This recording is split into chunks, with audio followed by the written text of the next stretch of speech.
Hey Raghunath, tell everyone about our Patreon community. Sure, Kaustubha. The Wisdom of the Sages Patreon community is an incredible online yoga resource. If you like the type of yoga wisdom and culture we share on the show, then our Patreon community is a great next step. This is a listener-supported podcast, and any level of sponsorship will unlock a wide range of live and archived classes, talks, and even workshops. Raghunath teaches, I teach, and we have a host of other excellent teachers on topics ranging from yoga philosophy, asana classes, storytelling, Ayurveda, kirtan, cooking, meditation, and a lot more. We even have an incredible online Bhakti 12-step recovery group. So if you want to check it out, go to patreon.com/wisdom of the sages. All right, let's get it on. Om Namo Bhagavate Vasudevaya. Om Namo Bhagavate Vasudevaya. Om Namo Bhagavate Vasudevaya.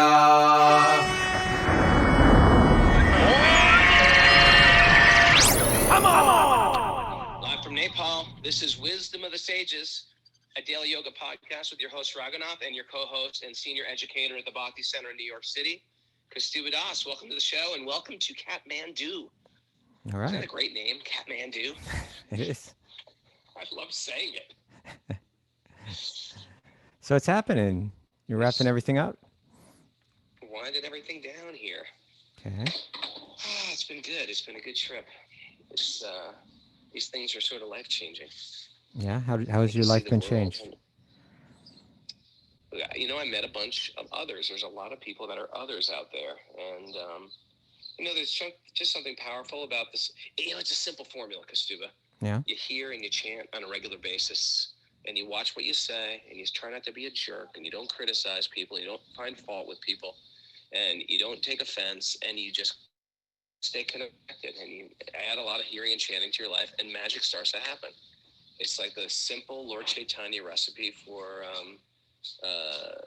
enlightenment in the age of Kali. And it still works. It works anywhere, truthfully, but it's especially great, you know, in places like Nepal or India. Yeah, it works anywhere. All right. Good. Especially when you have a small group, because you can concentrate. You know, it's almost like you're going in with when you do an experiment and you have a controlled environment. So you have a group and it's a controlled environment within that group. And you make certain rules of how to behave, how to speak, how to treat each other. And then the magic happens. It's like you're a spiritual scientist. Kaustubha. So do you have any special nugget of wisdom to share with us before we dive into Bhagavatam, which we haven't been in for a while? It's been like over a week or something like that. Anything specific you want to share? Well, this is one of my favorite old places with the Bhagavatam is we're talking about Lord Brahma. Yeah. And we are trying, like when we go to a therapist, we just want to have a functional life. We don't want to keep choosing bad partners. We want to get away from addictive behavior. We don't want to hurt people or crush people. And we go to a therapist to say, hey, I'm screwing up. My life is dysfunctional. People hate me. I'm ruining my life. I have self-loathing. How can I help? Or what can I do? And the therapist is trying to talk you back to a sense of normalcy. And it's almost like a type of self-reflection. Like, all right, what is normal? And this is a big question that runs through people. And it runs through, you know, a relationship with a therapist. Like, what is normal? What do they talk me back to? You know, aren't I just a product of my environment? Like, for example, suppose a man has a problem being faithful to his wife. Well, they could just say, well, you know, there were times and cultures where people had many wives. So maybe that is normal. Maybe I am normal. Or suppose is it abnormal to drink alcohol? Maybe it is normal. Maybe that's just normal. What is my gender? What is my ethnicity? What is my tribe? You know, what is normal? What are the clothing I like to wear? People go through phases in life where they change their clothing and their outfits. And I need to clean myself up a little bit. Or maybe I want to be more of like an athlete. So what is the normal me? And how do I find it out? And who can take me back to normal? And so I think the theme is what is normal. And the Veda, and we try to figure it out ourselves, but the Vedas, they have an idea of what normal is. And so if you're interested about that question, well, want to try on this suit of clothes and see how it sounds. Can you still hear me? I can hear you. Oh, good.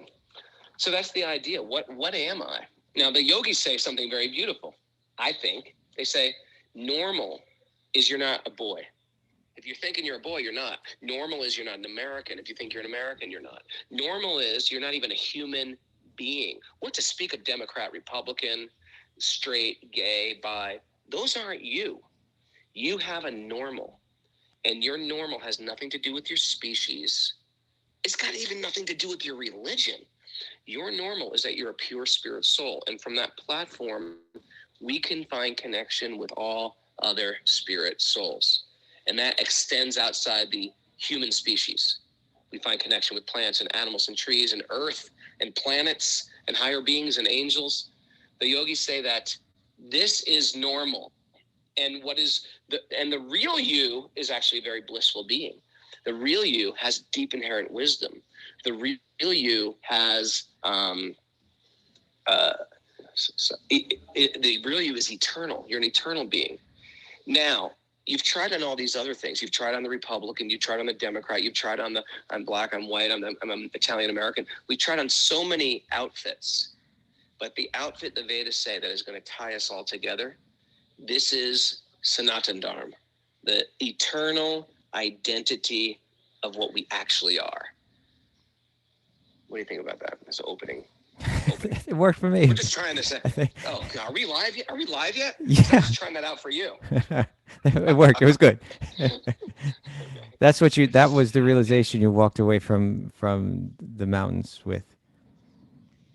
Yeah, that's when the apple landed on my head and I got enlightened. I told you. Okay. I love it. So you ready to dive in? Yeah, we dive it in. And we've drifted. Culture's drifted. And media makes us drift. And we change what normal is.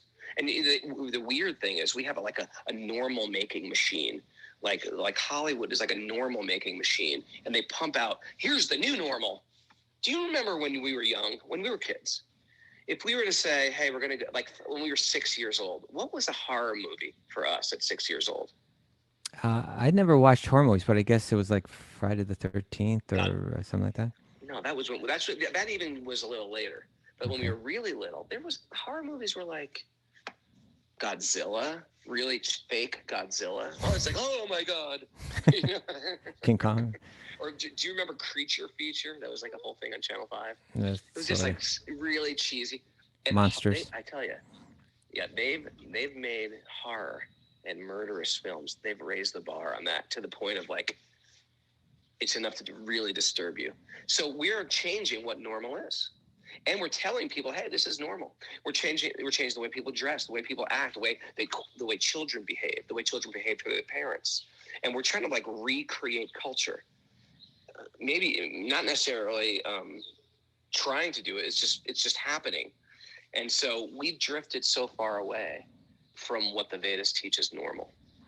And Wisdom of the Sages is trying to recreate it. We're trying to be archaeologists and dig out the original normal. And there is a normal, and it's quite wonderful. And that's what we're working for. That's where the therapist has to bring us back to.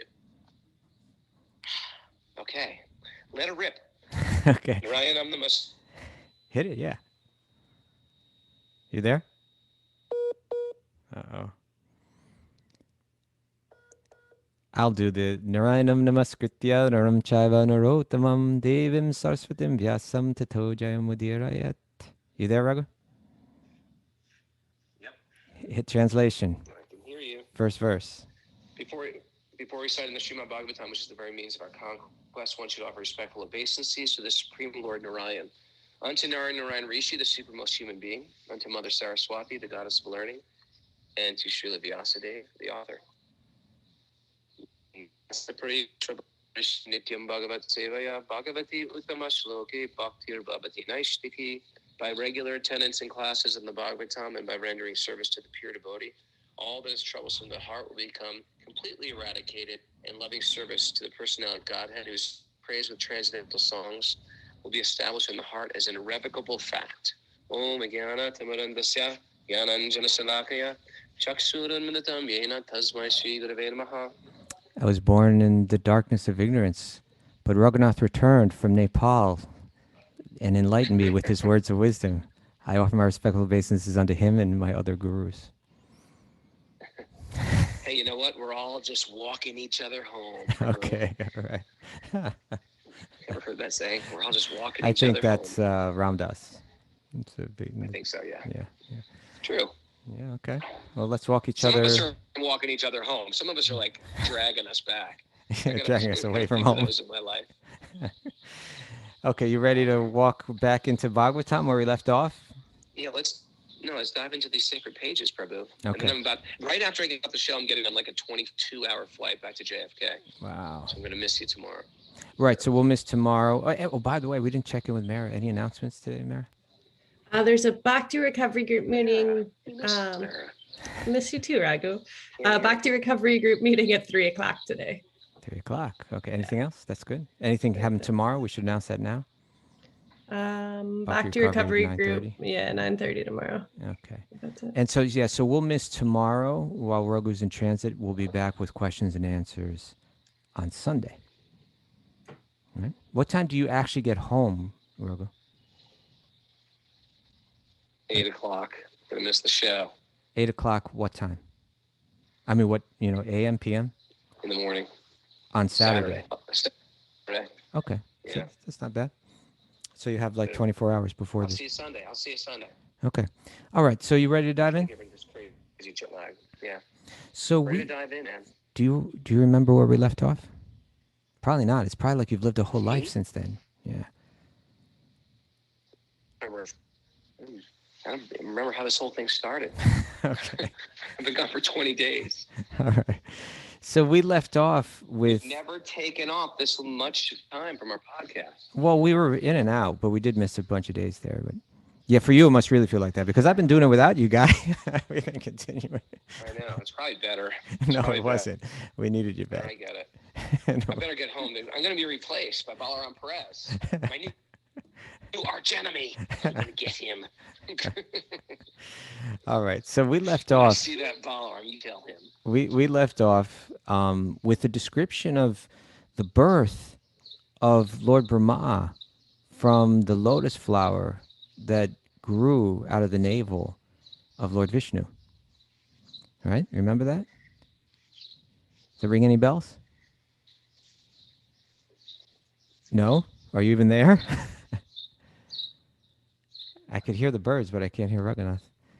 So, any case, we left off. Can you hear me? Yeah, Sorry, I can. It's a little choppy. Yeah, I can hear you. I'm going to try to move. I don't know if you should, but in any case, I'll start to speak. But we were reading about Lord Brahma, and we were reading about how he was born on the lotus flower. And this is, I find this kind of really fascinating stuff. Actually, when this is how I look at some of these passages in Bhagavatam. That two characters in particular that show up a lot throughout the different cantos of the Bhagavatam. One is Lord Brahma, and one is Lord Indra. And when I think of Lord Indra, I think of the best materialist, right? Like the most advanced materialist. When it comes to good looking, he's like good looking. When it comes to wealthy, He's very good looking. He's very good looking. He's very wealthy, right? He's got a lot of power. Like he's the head of like the army of the Devas, I mean, he does have 1,000 eyeballs. But you see, that's the point, is that he screws up. Right. That comes about by his own mistakes. But my point is, if I want to be a successful materialist, he's going to always surpass me. And look, he still makes dumb mistakes, and he still gets confused, and he still is in anxiety, and so on, right? So he's presented as like the most materially advanced, the greatest materialist, let's say. And then when I think of Lord Brahma, I think of the most intelligent being, right? He's the engineer of the entire universe. So if we're going to try to get somewhere merely by intelligence, well, then we're not going to get any further than him, because out of the entire universe, he's number one, right? So here we find out about his birth. and how he responds. And what are his first thoughts? Like, what's important here? What's the priority here? You know, we right from his birth, we begin to find out, like, in other words, the questions that he asks, maybe those are the questions that we should be asking, kind of like that, you know? Right. Okay, so this is describing his birth right now. Here's text 16. We're in Canto 3, chapter 8, and this is text 16. Brahma, born out of the lotus flower, could not see the world, although he was situated in the whirl. He therefore circumambulated all space, and while moving his eyes in all directions, he achieved 4 heads in terms of the 4 directions. Lord Brahma, situated in that lotus, could not perfectly understand the creation, the lotus, or himself. Okay, so he's the most intelligent person, but he's looking around, he can't quite figure out, you know, what is creation? What is this lotus? Who am I? What is my purpose? You know, what's going on here, right? At the end of the millennium, the air of devastation began to move the water and the lotus in great circular waves. Lord Brahma, in his ignorance, contemplated, who am I that I am situated on the top of this lotus? Wherefrom has it sprouted? There must be something downwards, and that from which this lotus has grown must be within the water. Okay. So he's kind of like looking into his own origin, right? He's asking kind of we move through life, and sometimes we don't ask ourselves the most fundamental questions about life. True? Oh, were you there, Raghu? Yeah, I'm a little there, but it's a little spotty. Okay. Yeah, So I I'm was here. saying, you know, Brahma, he's asking himself these most fundamental questions. How did I get here? You know, where does this all come from? There must be some origin behind this, right? So this is the commentary from Srila Prabhupada. It's a very short one. He says, the subject matter of the speculation of Brahma in the beginning regarding the creation of the cosmic manifestation is still a subject matter for mental speculators. These same questions that he was asking, you know, people are still asking to this day. The most intelligent person is the one who tries to find the cause of their personal existence and that of the whole cosmic creation, and thus tries to find the ultimate cause. If their attempt is properly executed, this is a nice, encouraging sentence from Prabhupada. If their attempt is properly executed with penances and it is sure to be crowned with success. What do you think about that? I think you and I were cursed.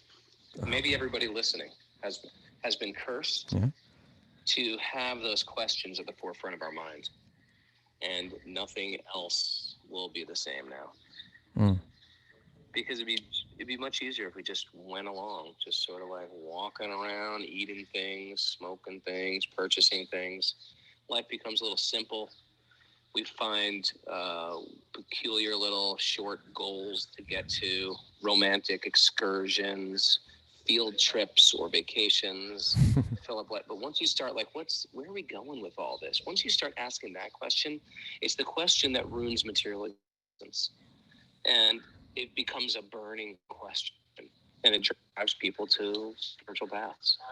And I think some people get it, some people finally get it when they get all the things that they want fulfilled. And some people get asked that question when nothing in their life is getting fulfilled, you know? Mm-hmm. So, yeah, you're cursed, my brother.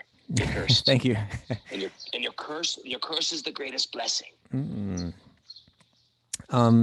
Yeah, I get what you're saying. It's like he didn't ask himself, well, I'm sitting here on this lotus, how can I enjoy myself?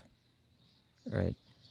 Which is like kind of what we commonly do. Like, or like even like this, like, well, whatever the meaning of all, I think maybe people commonly assume that you can't find the answers to these questions. You'll hear people say stuff like that, right?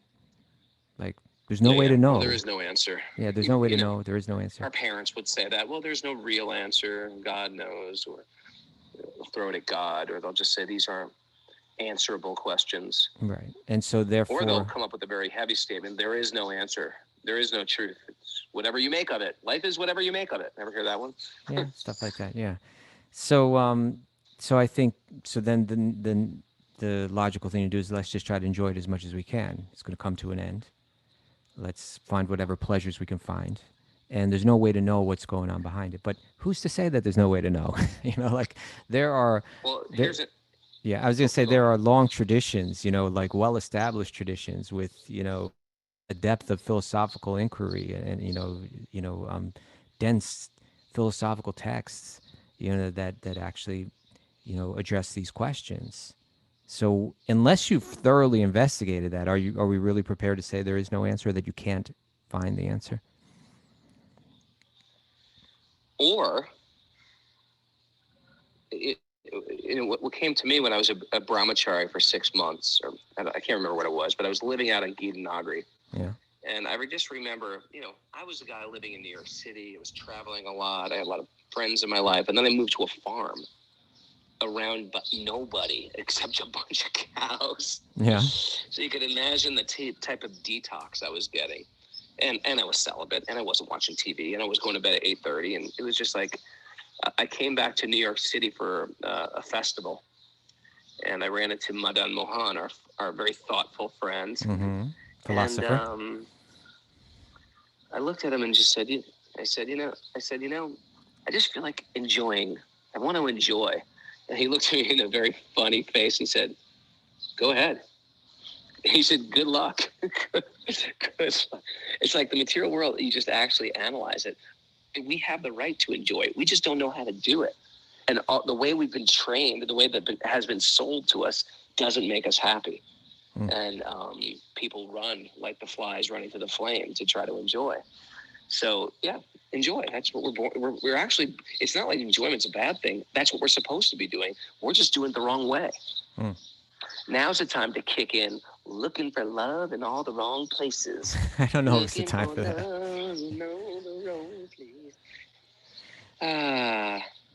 So think it through. That's another one here. You got to think that way. Before you go out to try to enjoy the material world, think the whole damn thing through. Okay, well, this is what Brahma does. He's not thinking that way. He's thinking like, I need the answers to these questions, but he's going to search in two different ways. Okay? Okay. This is the first way he searches. Text 19. Did I do text 18? Yeah. Text 19. Lord Brahma thus contemplating, entered the water through the channel of the stem of the lotus. But in spite of his entering the stem and going nearer to the navel of Vishnu, he could not trace out the root. Okay, so first of all, he began to search using his, empirical method, you could say, right? Let me go down there and look around and see what's going on. Yeah. Right, so here's commentary on that one. Prabhupada says, by dint of one's personal endeavor, one may go nearer to the Lord, but without the Lord's mercy, one cannot reach the ultimate point. Such understanding of the Lord is possible only by devotional service, as confirmed in Bhagavad Gita 18:55, Bhakti-yogi abhijanati yavanyas chasmi tatvataha. Krishna says, only through bhakti can one know me in truth. Okay. So he searches, he climbs, he looks around, he can't find his, it's not enough. That method didn't work for him. Text 20. O Vidura, while searching in that way about his existence, Brahma reached his ultimate time, which is the eternal wheel in the hand of Vishnu, and which generates fear in the mind of the living entity, like the fear of death. Thereafter, being unable to achieve the desired destination, he retired from such searching and came back again to the top of the lotus. Thus controlling all objectives, he concentrated his mind on the Supreme Lord. So, it's interesting, thus controlling all objectives.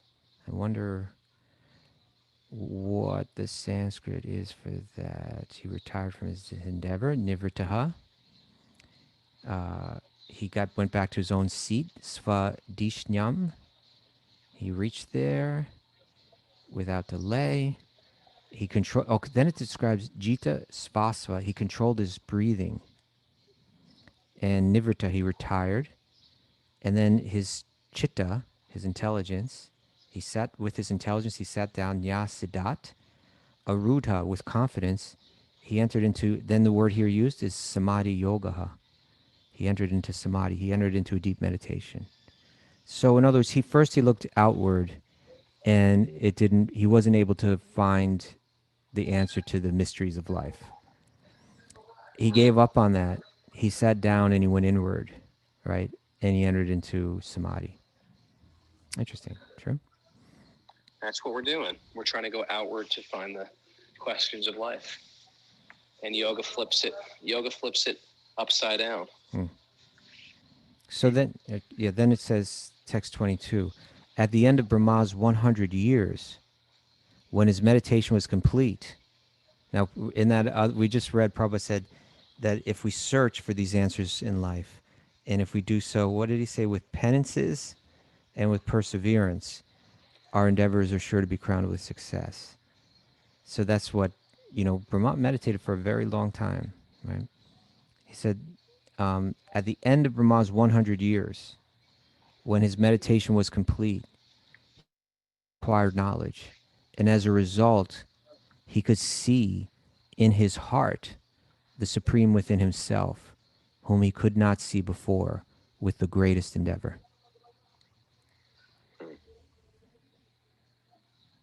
You like that? It's poetic and beautiful. Yeah. And it's you and me. It's you and me. We're doing this too. We're with Lord Brahma. Yeah, well, I think that there are these fundamental mysteries of life. Who am I? How did I get here? What's the purpose or meaning of life? How do I find lasting meaning and happiness in my life? These kind of things. A lot of people, as we were discussing earlier, they just maybe assume it can't be found. So let me just engage in materialism. But here we're finding out, that Brahma's endeavor externally failed. His endeavors through empiricism failed. But there was a way to find these answers, but it had to do with going inward. It had to do with meditation. It had to do with patience and perseverance. But what he couldn't see through his material eyes, he saw within his own heart. And that indicates, that the qualification for understanding life's greatest mysteries involves, the quality of one's attitudes and one's character, and that's why the most important texts on yoga are always glorifying character traits like humility and tolerance and detachment and kindness and simplicity. These kind of things, this is, someone might say you can't find the answer to those questions. Well, have you tried this way? There are ancient traditions, with wise people who lived very impressive lives, who said you could find these answers, but they said this is going to require really changing your life, really changing your attitudes, really adopting a higher level of character, and then these things can be revealed to you. Especially in a world. Yeah. Especially in a world where we want everything quick. It's like a 7-Eleven universe where I want it now. I want enlightenment right now. I want to go with Raghunath to the Himalayas and become enlightened like he did. It just doesn't happen. It's not that easy, guys. You got to put in your time. You got to. No, yeah, you're right. We have to actually change we have to change our attitude, and we have to change some bad habits. Mm. And the problem is we get attached to our bad habits. We don't like to change them. I have a really sweet guy with us right now, young guy. What kind of guy? And he's here and he's reading Raghunath Swami's book. Huh? Who's this guy? Young guy. He's just a sweet guy, a young guy. Yeah. Okay. But anyway, he's a sweet guy and he's a young guy. And he's he wants to go to Muktinath because we just went to Muktinath. He's still here. He's going to stay. He wants to do his journey home before he gets into regular adult life. Mm-hmm. And so I said, here's the deal. You're in Nepal. You want to stay here for a while. You can do 3 things. You can, meet beautiful ladies internationally and have a great time. You can do adventure trekking, adventure backpacking, adventure, mountain biking. People come to Nepal to do that. Mm-hmm. Or you can just associate with sadhus, and people do that too. But you got to choose what you want to do. And when you become really clear, it gets faster. Just like when you get really focused on where you want to go, you don't waste time, you don't waste resources. And I don't know, it comes hanging out with people who are into the Bhagavatam. I think that can accelerate it. That's for sure. It comes from getting inspired or getting touched by the mercy of a great soul. It touch, or sometimes it gets triggered by great good fortune or great disaster. You know, can I share one other thing that happened? Yeah. That we want to hear, Raghu. We want to hear what happened on that mountain. Oh man, one of my students. I came back, and one of the students was still here. A nice Bhakti Grant, sweet guy, Bhakti Grant. Oh, because you went with a few people up to Muktinath. You went with a few people up to Muktinath and came back, and some of the people from the original pilgrimage were still there in Kathmandu. They stayed in Kathmandu. Some did. Right. And so Bhakti Grant went to Pashupatinath yesterday, and Pashupatinath is like a burning god as well. Mm-hmm. And so he said he watched them. You know, and you know, when a person dies, you have to burn them immediately to allow the soul to be released. And so he said he watched them burn a man who must have just died. And it was like a whole scene, he said. But he goes, but then they brought in a young boy who was like 4 years old. And the mother was out of control in distress. Hold on. Slow down. Who is this young boy? The young boy had died, or the young boy was there watching? No. The young boy died also. So they're going to burn the young boy's body on a regular basis. Okay. So the boy died. They didn't kill the boy. I understand they didn't kill him. I was just wondering, did a live boy walk up, or are you talking about another body that was being burned? So now I know that. Please continue. Another body was a young boy, but the mother was dying hysterically, or crying hysterically. Yeah. And she couldn't be pacified. I mean, if you think, you have to process death and process your loss, but you also the body has to be burned immediately according to probably health standards, religious customs. And, you know, they don't put the body on ice. It's a simple place. Mm-hmm. You don't put the body on ice and decorate it. The whole, like, funeral industry is a whole thing. You know, you shellac the body, you put it in a worm-free coffin, you pay for your plot, you get a $25,000 bill at the end of it. It's like a whole industry. This is, the person dies, you bring them to the ghat, the priests, they burn the body, and you look, I mean, things like this can bring you down low or bring you more and more connected, get you more and more connected. So if you're stumbling upon this podcast, it's a good thing, because in those times of great reversals, loss of a loved one, loss of a parent, loss of a child, loss of a friend, we need a community, friends to bolster us when things are out of control. And the material world is like that. It's in a very, very unstable place. And if you think it's unstable now because of all the COVID and everything that's going on, it's always been unstable. We were in like a very brief bubble of stability. It's always been unstable. All you got to do is open the paper, go to the third or fourth page. Now, the unstable nations of the world that are going through their crises, refugees, war-torn lifestyle. It's always been unstable. Anyway, right. Yeah, even if they're not, like, everyone's gonna die. And so, yeah, we were talking about that earlier, right? This burning is learning, right? You can sit there. Very interesting, isn't it? I mean, it's not the sweetest path in the world. It's not the sweetest practice in the world, but it can sober one in a way, right? And that, like there's just like with food. There's sweet foods and they taste good and they're pleasing, but sometimes it's the bitter foods that are really nourishing, really providing the nutrients that one needs. And to sit there and watch that. Yeah. Go ahead. For Grant, he was incredibly, for all of he's going through in his spiritual resurrection, he said, yes, this is exactly what I needed to see. It punctures that romance of material existence. Yeah. So anyway, good morning, everybody. Yeah. Happy good morning to you. Okay, so again, we have Brahma here. Rather than ignore the questions of life, rather than assume that there's no answer. You can, of course, imagine his position, right? There is no media, there is no television, there are no movies. There's none of the stuff that distracts us and confuses us. None of it's. I mean, there's even no opposite sex. There's no, like there's nothing there but to wonder in one sense. What's the purpose to all of this? What's going on here, right? There is no sensual distraction, apparently, from what I can understand, because nothing's really been created except the lotus that he's sitting on. So, Yeah. he asked those important questions. We're unfortunate that we're stuck in a world that's saying, don't think about what's important about life. Think about this, right? It'll be more fun to think about this. Or, if you don't think about this, something terrible is going to happen to you. But he had nothing to do but think about the important questions in life. Where is this all coming from? What's the origin of this? Who am I?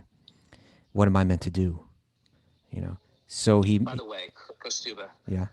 I feel like I need to jump in here because I just painted a really bleak picture of reality, and the person's going through a hard time. This could sound really depressing, and I don't.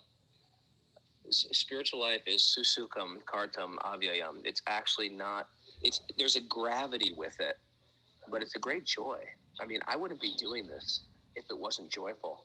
I feel like I have a very joyful existence, and I don't owe it to some good karma.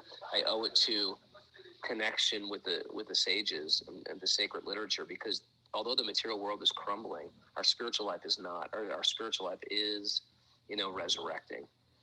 Well, I love using that Jesus word. Let's use Jesus words. Okay. Let's use Jesus words today. Okay, my son.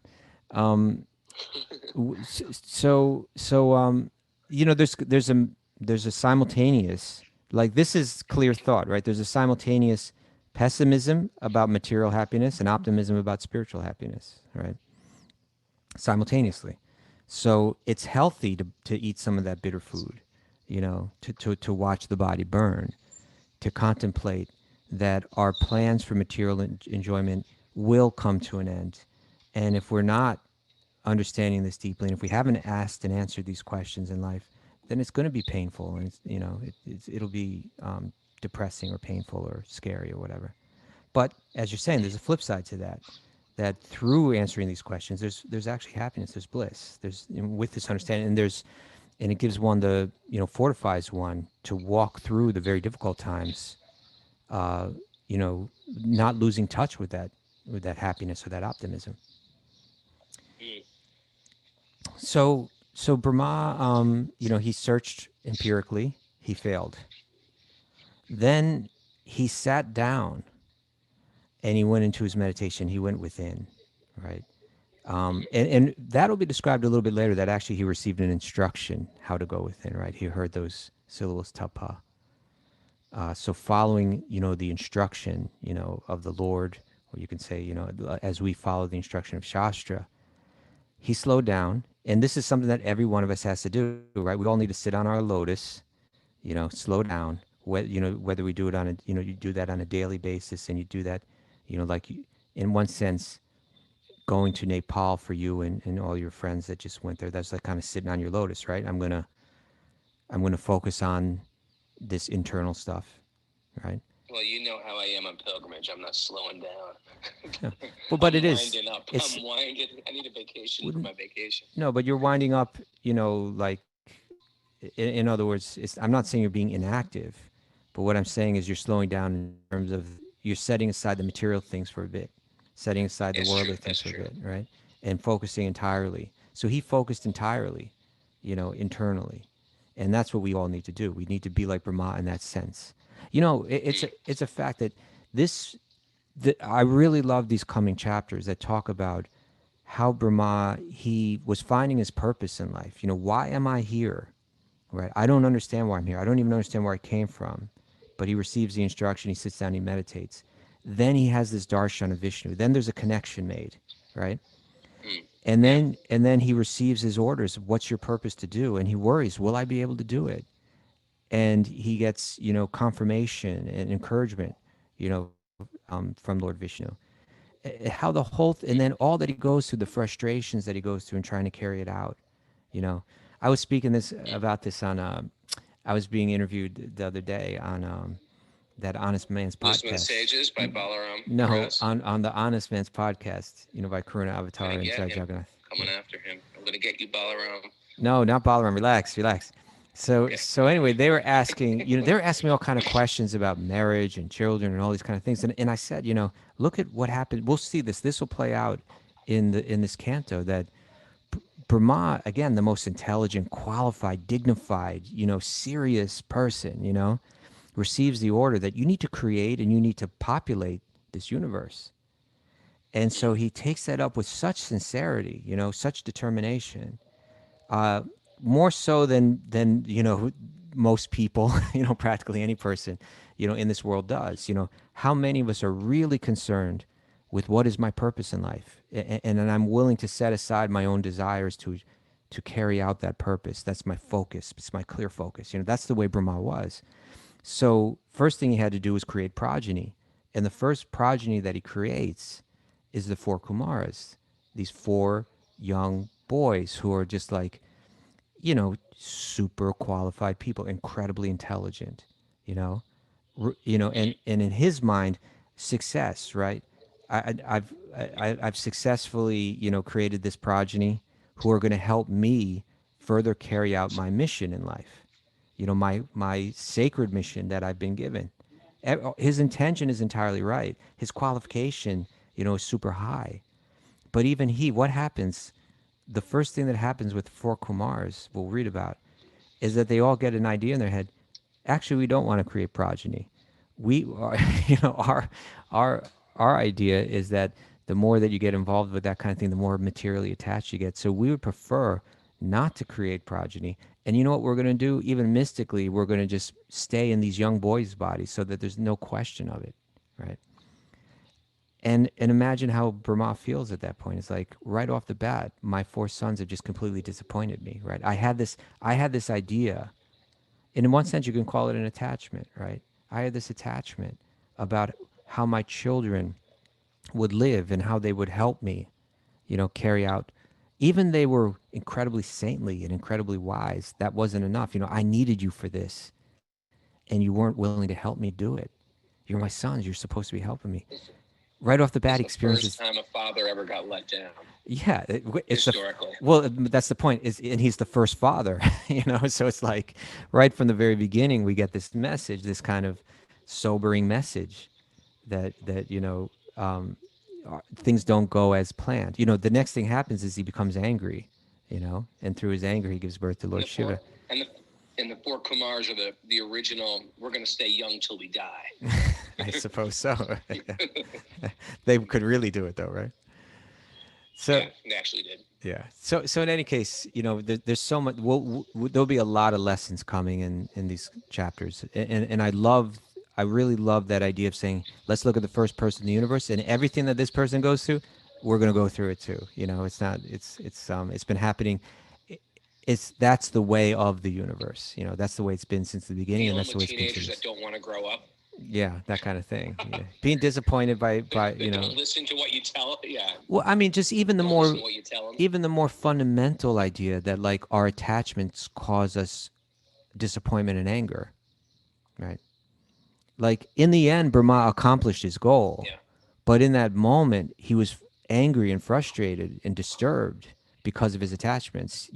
I thought you were going to do this, you didn't do it. I'm disappointed. I'm angry.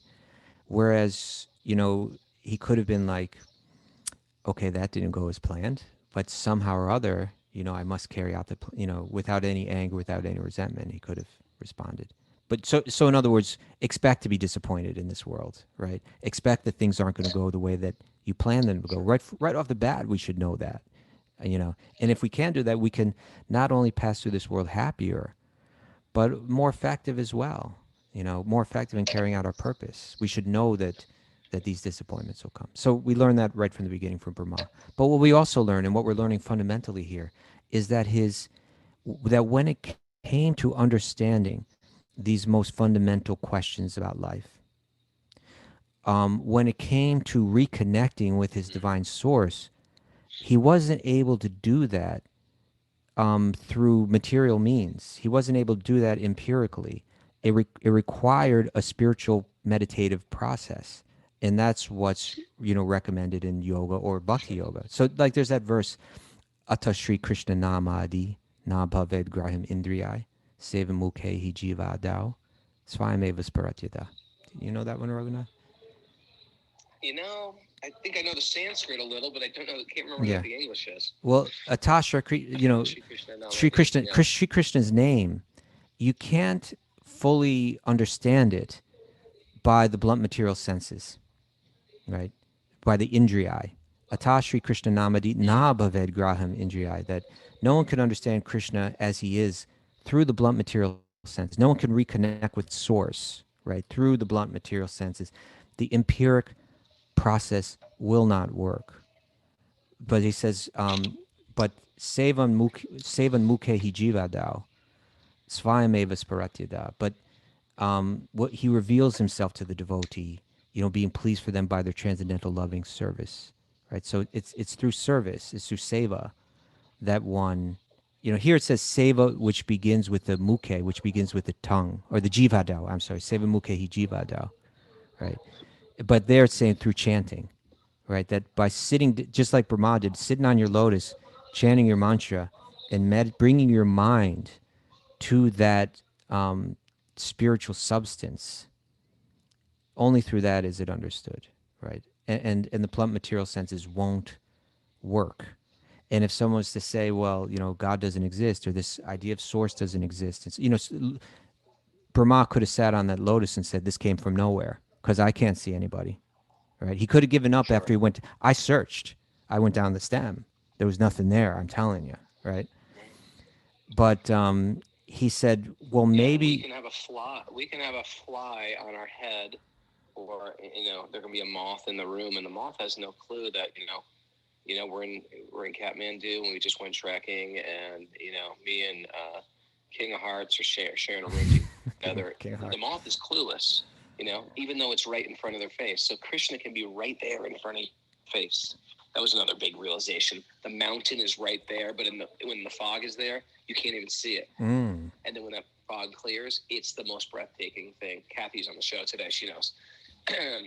And Zeb's on the show today. But it's the mountain for the first 3 days was right in front of our face. But we just sort of this is life. It's fun. There's a yak. There's a buffalo. There's a cliff. There's a stone cottage. There's a guy carrying a bunch of wood on his back. It's cool. That's material existence. And then when that fog clears, we wake up and we're all mesmerized, oh my God, this has been here the entire time. And it's like, it must be exactly like seeing Krishna for the first time. The veil is lifted, and oh, you've always been right here. Oh, Krishna, how foolish was I? That is amazing. And this Seva Mukha, it's the chanting and the surrendering. Then that comes through, Krishna comes through that revelation. He's right here, but I've been forcing my way through my ego and through my so-called scientific approach. There's no science. What good is the science of a moth? You know what I mean? Yeah, it doesn't have we're a bunch of moths trying to be scientists. It doesn't have the equipment. Yeah, it doesn't have the equipment to understand. We don't have the equipment to see. Yeah, which reminds me. And the equipment is love, brother. The equipment is love. That's the equipment. The equipment's love. He came down. Hashtag that. That's today's theme. Okay, he came down from the mountain, and this is what he revealed: the equipment is love. He became the love guru. I like it. I think you got to. Mara, did you write that down? I can't see or hear Mara today, so. I'll write it down. Write that down. The equipment is love. She's on it. Make that a T-shirt. You can wear it around. She's on it. Columbia County. It won't make sense if you just wear that shirt around. The equipment is love. So, in any case, what this reminds me of, Raghu, which we've spoken about before, but I did a little research into it. It's called either the drunkard's search principle. Others call it the streetlight effect. Right? That's the story I would tell, but I've told you the story. At first you didn't like it, but the last time I told you, oh, now I get it. Right? About the person searching. I'm a little thick. Okay. I try to tell you that. You don't believe me. I'm a little thick. Not anymore. You're not anymore. Not since you came down. Well, I'm still materially thick-headed. I'm just enlightened. I see. Okay. So anyway, there's that joke, I'm still a little dull. and I did research into this joke, that at least it's been like since 1924 or so. It's like in a lot of publications this began to appear, but it may go way back, further than that. But the idea is like, there's a drunkard, and it's nighttime, and he's underneath the streetlight, and he's looking for some money that he's lost. This is how it was originally told, right? I lost a dollar bill here, and a police officer comes up and says, "Hey, can I help you? What's going on?" He says, "I lost my dollar bill here." He says, "Are you sure you lost it here? Because it's light and you can just look around and it's not there. Are you sure you lost it here?" He said, "No, I didn't lose it here. I lost it 2 blocks away." "Well, why are you looking here?" "Well, because the light's better here," right? So it's called the drunkard's search principle, or the streetlight effect, which refers to the propensity for people to look for whatever they're searching in easier places instead of the places where they're most likely to yield the results that they're seeking. And so it's a type of observational bias, right? Brahma could have said, "I've looked, I've engaged. I have not only 2 eyes. I've got like 8 eyes, right? And I've engaged all 8 of them. Yeah, I looked around in every direction, and I'm telling you, there is no God, there is no source. The lotus happened by itself, right? Just happened by itself, and there's nothing more to it. And there's no point in sitting down and going into meditation right now. That I should just try to enjoy this lotus for all it's worth." And that would have been his own observational bias, that the false premise that I'm going to be able to find the answers to my questions by the empiric method. That's a false premise. And it's actually not a truly scientific premise, because how do you know? That's one theory, but there's no proof for that theory. You don't have any empiric evidence for that, right? The assumption that everything can be understood empirically, there's no empiric evidence for that. So even it's a logical fallacy. Doubt your doubts. You got to doubt your doubts, right? T-shirt. It's you and me. You and me are twins in the womb, Kaustubha. We're twins in the womb. Hold it. This is another revelation as he comes down from the mountain. We are twins in the womb. I didn't know that. We're twins in the womb. And we're thinking like, oh yeah, this is normal. This is what. And then you're thinking, no, there might be something greater than this. I feel like I'm being nourished. I was like, big deal, you're being nourished. Of course we're being nourished. That's what happens. We just get nourished. But I feel there's something even more. I feel like I should explore. No. We're meant to just sit here sucking our thumb. There's nothing more. There's nothing more than this. You're seeing something different.